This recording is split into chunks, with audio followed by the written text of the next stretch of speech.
Hello guys, gagawa ko ng magmamarinate ako ng pork chop guys. Hinanda ko na yung paminta, bawang, kalamansi, pampalasa. Ito yung pampalasa guys, pang barbecue. Ayan na masitas. Tapos lagyan ko siya ng asukal. Ayan, let's do this. And kabili lang ako dyan ng saging, manggang hilaw, tsaka manggang hinog. Panghimagas namin guys. Ayan ang aking, kasi nandito yung aking hobby pag linggo. Siyempre lutuan ko siya ng masarap na ulam. Ayan guys. Ayan na guys, timplahin na natin to lahat.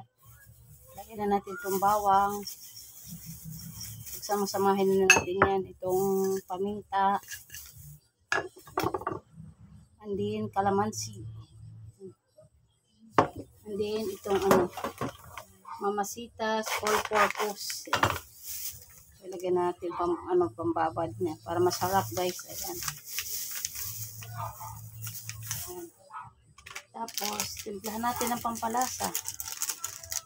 Ayan. Tapos lagyan natin ng kunting sugar, yung wash, pampabalance ng lasa guys. Pampabalance ng lasa.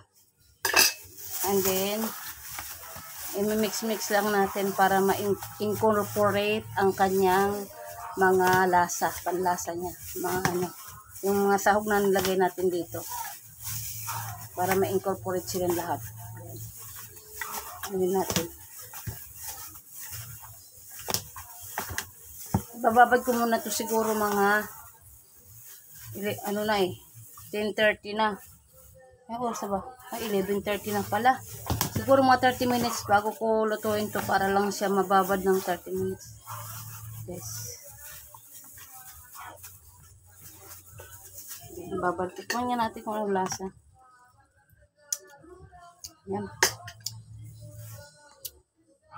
So, ang nilagay natin guys ay mamasitas, all-purpose, marinated, prito, barbecue, at iba pa. Yan ang nilagay ko guys. So, ayan na guys. Okay na siya.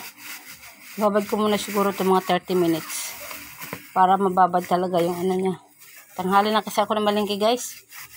Oras na. Galas 11 na. Inamili pa ako ng paninda. Siyempre pila pa. Kaya ito, bababad ko lang muna saglit to.